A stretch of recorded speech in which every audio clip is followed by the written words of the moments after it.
Today's Teacher Spotlight can be seen doing interactive physics experiments with his students.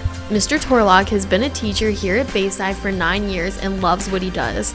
His passion for teaching AP and honors physics is definitely shown when he educates his students. Mr. Torlak brings a lot of good insight into the classroom from his master's in aerospace engineering and his minor in combustion and propulsion from FIT. When I was a graduate student at Florida Tech, I taught engineering classes in aerospace engineering as a teaching assistant there, mainly labs, and I kind of liked it. Never thought about teaching before then, but that was kind of my first introduction to that, and I liked being on the other side of it, and I liked introducing new people to something that I'm excited about.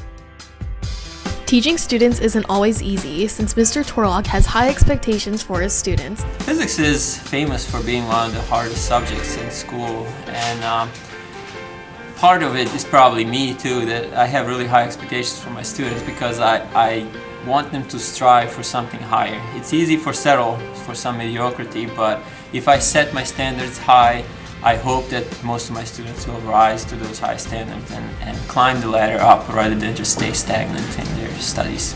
Physics is a complex science and requires working with many equations.